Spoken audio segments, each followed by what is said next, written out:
नामाचे ऐसा नामाचा महिमा शेषावनिता झाली सीमा नाम तरी त्रिभुनी म्हणे नामयाची जणी वाचे नाम विठ्ठलाचे तिने सात घोड्याचे प्राप्त प्रसंगी प्राप्त सरी कीर्तनरूपी सेव करताना मिळलेला अभंग अखिल कोटी ब्रह्मांड नाही भगवान पांडुरंग पण मनमा यांच्या अतिशय लाडके प्रेमळ भक्त श्री संत जनाबाई महाराज जवळसूत 4 जणांच्या सेवेसाठी घेतलेला अभंग एक रामायण मधला एक वाल्यापुरीचा दृष्टांत सांगतो की एवढा माणूस पापी होता ते हेमरायचं कॅल्क्युलेटर आहे ना कॅल्क्युलेटर मोबाईलचं त्यानं पाप मोबू लागला त्या वाल्यापुरीचा काय करा जागेवर तेव्हा कॅल्क्युलेटरला पटकी आली आणि ती जागेवरच गेलं आणि मग एवढं पाप झालं हेमराजनं सुद्धा डोक्याला हात लावले होते एवढं पाप झालं मग ते एका दिवशी त्याचा भाग्य उदयाला आलं त्याला साधू संतांची भेट होणार होती ते मस्तपैकी आज 8व्या रंगाची सुरुवात करणार हो म्हणून कडक कपडे इस्त्री कपडे असे तडक ऊन गेलता गड्या टाईटच गेलता चाकूला धार मूल लावून ठेवला होता गेला झाडावर बसला आता येऊ द्या म्हणला बघूता म्हणला आधी तिकडून नारायण म्हणजे आपलं कसे येतात नारायण नारायण नारायण नारायण धावत आला त्या नारद मुनीच्या अंगावर झाप घेतला नारद मुनी म्हणले अरे तू थांब तू कोण आहेस तू आणि मला झुलायला समंत नाही आणि तू मला काला मारतोस तेव्हा वाल्यापुरी म्हणाला तुम्हाला मरावं तर लागेल माझा सोनं चांदी तर द्यावं लागेल ते मला बाबा माझ्यापाशी आधीच काय म्हणतात माझ्या बाबा लेकरा बाळाला खाऊ घालायला पैसे नाही तर तुला इथं कुठंच नाही देऊ पहिली बायको गेली मी तशीच भूक म्हणून तुला कुठं देऊ ते मला माझ्यापाशी विनाटार चिपल्या घेऊ वाटलं तरी चल नाही आता तुम्हाला मरावं लागते नाही तुम्हाला आता मरावं लागेल नारद मुनी म्हणला अहो मला कसं काय मरावं लागते तू एवढं सांग तू एवढं पाप कोणासाठी करतोस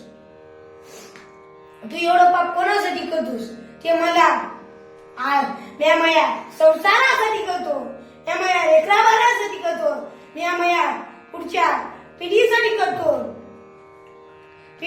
करतो आणि तेच नारायण मुशी म्हणाले तू त्या लेकरा बाळाला एक बार विचारून येतोस काय ते म्हणाला अहो तुमच्यासारखी किती आलेत की मला बेवकूफ बनवून गेले की मी आता काय जाईना आता तुम्ही मी सांग आता कोणी नाही त्या जायना मला तुमची धरलं डोकं हाताला असंच काय करावं मला आता तो काय जाऊ दे ना आपल्याला मला तर लागते वाटायला ते म्हणला नारद मुनी म्हणला हे बघ दोरी इथं आहे दोरी घे मला या झाडाला बांध ते नारद मुनी म्हणले आणि ते वाल्यापुरी म्हणला हे माणूस चांगले दिसते ते बार करून बघू त्यानं बांधलं झाडाला मग असाच आवाज गेला 5 मिनिटामध्ये नाही 2 सेकंदामध्ये घरी पोहोचला गेला बायकोला म्हणला अहो अगं मी एक विचारू काय ग बायकोन अशी टाकते आपली काय तुझी रोज कटकर विचारला लोक काय करायची एवढी चराई करायची गरज आहे काय ते मला माझ्या पापामध्ये सहभागी होतोस की नाही बायको म्हणाली आम्ही काय उगत देवधर्म करतो काय एवढा आनंदाने करा करतो तुमच्या पापामध्ये सहभागी करतो काय मी तर होणार नाही बायको मध्ये टुक्कून पाणी आलं डोळ्यामध्ये पाणी आलं नारद मुनी आपल्या मायबापाकडे गेले आई तुला एक सांग विचारू काय ग आई तुम्हाला लहानपणापासून वाढीलीस लहानपणापासून कोणाचं उष्ण खाऊन आणून दिलीस तुला एक विचारू काय ते आई म्हणली बाळा काय विचारायचे ते विचार वाल्यापुरी म्हणाला, माझ्या पापामध्ये सहभागी होणार का? आई म्हणाली, नाही ना. नाही बाळा, मी तुला लहानपणापासून जन्म दिलाय ना, तू कर्तव्य आहे मला मजेपर्यंत सांभाळ करायचं. मग त्या वाल्यापुरीला आईने सुद्धा नकार दिला. मग ते गेला, बापापाशी गेला. बापू बापू, एक विचारू काय? मला नाराज करणार नाही म्हणून विचारू काय बापू? ते मला, बाळा विचार. वाल्यापुरीने विचारलं. वाल्यापुरीने विचारलं, बाबा माझ्या तुम्ही पापामध्ये सहभागी होता काय? ते बाबा म्हणला, तुझं काचं पाप म्हणला? मी आपल्या संसारासाठी रोज एक माणूस मारून आणतो, त्याच्यापाशी सोनं चांदी भेटलेलं ती घेऊन येतो आणि आपल्या संसार चालवतो. ते आपला संसार नाही, तुझा संसार आहे. बापू म्हणाला, तुझा संसार आहे, आमचा संसार आता झाला, तुला हे संसार चालवावं लागते. आता मया पाठीवर वज तुझ्या पाठीवर आला, आता तुला चालवावं लागते. बापून सुद्धा नकार दिला की आता काय म्हणा, वाल्यापुरी खाली तोंड घालून चालू लागला आहे. तेव्हा ते दोघं जण, एक पिंट्या होत, एक बबली होती, ते परत झाले, पप्पा पप्पा पप्पा कुठं चल्या, मला खाऊ आणलाय काय? मग ते असं वाल्याखाली खाली बसला, इकडे या जवळ या. मग विचारा जवळ घेऊन म्हणाला, तुम्ही माझ्या पापामध्ये सहभागी होते? ते लेकरू म्हणाला, बबली छोटी होती आणि बंट्या मोठं होतं. बबली म्हणाली, पाप म्हणजे काय आहे? मग बंट्याला तिला तर माहित नव्हतं.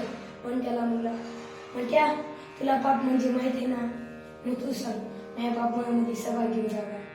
बंट्या म्हणला, बापू मयाच्या नाही होईना, तुम्ही म्हातारपणे झाले, मी तुम्हाला सांभाळतो, आता तुम्ही मला सांभाळा.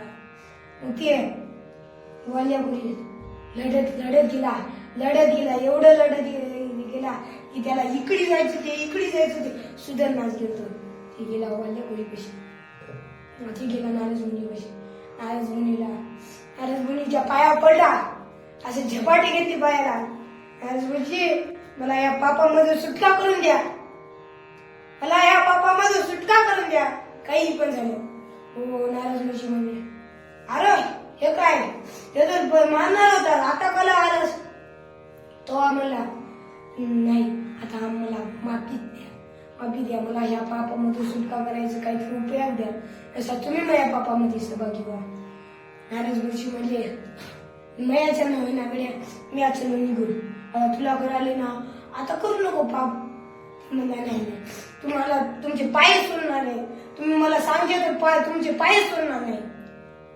मग ते म्हणाला, बर तुला सांगतो, तुला करावं लागते तसं.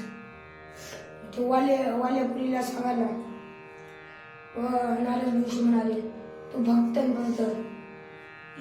इथं बस आणि इथं राम राम राम राम असं म्हणत बस. ते आधी कसं त्याला काय मरा आणि मारा असं दोनच शब्द येत होते. राम म्हणजे माहितच नव्हतं. मरा मरा मरा मरा मरा म्हणू लागला. मग नारदजी म्हणजे मरात पण माझं चित्त एका जागी कर, त्या भगवंताचं नामस्मरण कर, जीवा भावातून नामस्मरण कर, तर तू उदार होईल. ते मरा मराच म्हणू लागला. मरा मरा राम राम राम राम. मराचं कवा राम झालंय ना, त्याला सुद्धा कळालं नाही. मग एकाच दिवशी ते तसा वाल्यापुरी तसाच त्याला त्याने डबल जाऊ लागला. मग त्या दिवस त्याने डबल जाऊ लागला.